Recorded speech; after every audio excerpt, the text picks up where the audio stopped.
Bismillahirrahmanirrahim. Alhamdulillah, salatu vassalamu ala rasulillah. Amma ba'd. Assalomu alaykum va rahmatullohi va barakatuh. Dunyoda hamma bir-biriga aql o'rgatadi. Bir-biriga yo'l ko'rsatadi. Unday qil, bunday qil deydi. Kimlarga gapiga quloq solish kerak, kimlarga solmaslik kerak, musulmon odam albatta yaxshi biladi. Musulmon odam hayotida qanaqa ish bo'lsa, birinchi musulmonni beradigan savoli shu ishga Alloh nima degan? Shu ish haqida Rasululloh sollallohu alayhi vasallam nima degan? Shu savolni berish kerak. Bir ish qilmoqchi bo'lsa, odamlar qanaqa qilib qilyapti o'zi bu to'yda? Ha? Iftor qilyapti, siz o'zi qanaqa qilyapti odamlar deb turib, bizni birinchi o'lchovimiz nima? To'g'rida, insof qilib aytaylik, odamlar nima? Robbingizga qasamki, ular deydi Alloh taolo.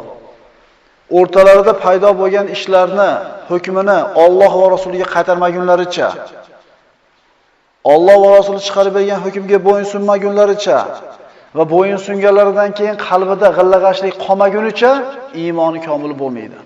Ya'ni bizni tilga o'girsak, problema chiqadi. Yechimni Allohdan so'rasa iymonli bo'ladi. Shular bilanmi yo'q? Bo'yinsunsa yana iymonli bo'ladi. Shularmi yo'q? Bo'yinsunib ham tamomiy qalbida bir xotirjamlik bo'lishligi kerak. Xo'p deb qiladi. Lekin ba'zilar norozilik qoladi odamni ba'zilarda. Esimizdan chiqmasin. Bizni birinchi beradigan savolimiz hayotda bo'ladigan ishlarga. Alloh nima deydi shu ishga? Rasuli nima deydi? Agar boshidan shu savol bilan ketib, ishda davomida tugaganda ham shu savol bizni qiziqtiradigan bo'lsa, muammo qolmaydi hayotimizda. Insonni saodatli hayot kechirishligi o'ziga bog'liq. Telefonni ko'rsatib aytar edim. Shu shapalaqdek tomonni ko'rsatib turib, mana telefon desa, mana shu telefon deb qabul qiladi. Ikkinchi odamga faqat mana tomonni ko'rsatib turib, telefon shu desa, telefon deb kichkina narsani tushunadi. Endi mana shu telefon degan buyumga qaysi tomondan qarashga bog'liq. Hali aytadi, stakanni yarmi bo'sh emas, yarmini to'ldir deb qarasangiz, xursand bo'laverasiz. O'zi yarim stakan suv. Bu hayotga siz bilan bizni qarashimizga bog'liq. Birinchi sabab, saodatli hayot kechirishlikning birinchi sababi. Fikr qil, shukr qil.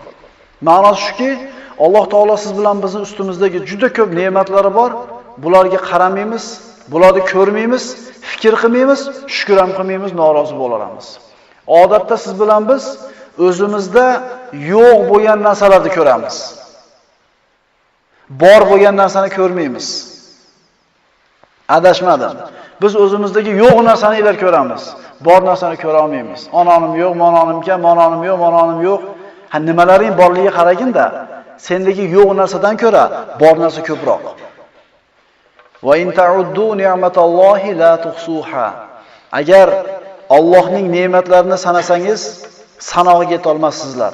Haqiqatan inson zoti o'ta zolim va juda noshukrdir.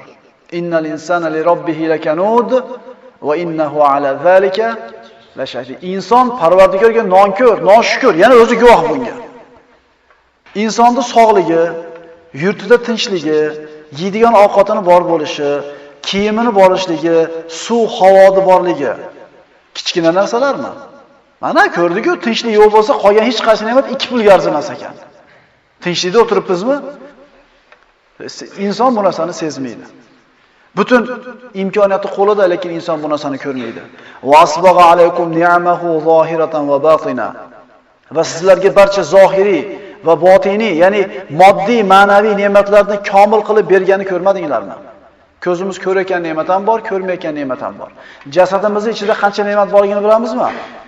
Bitta hojatga bemalol borib, bemalol da'vo qilib kelishligingiz qanaqa ne'matligini bilasizmi?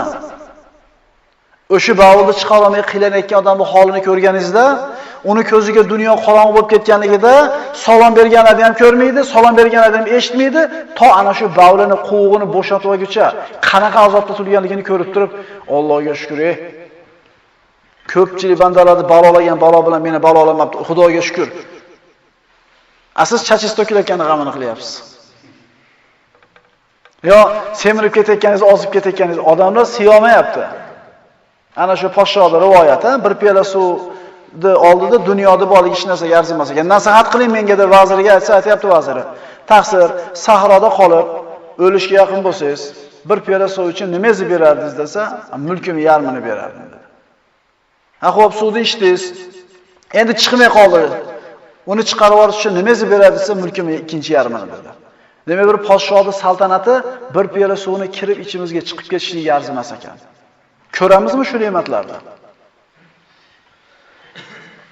Ikki ko'zimiz, ikki quloqimiz, tilimiz, ikki labimiz, qo'limiz, oyog'imiz borligi hazakam narsami?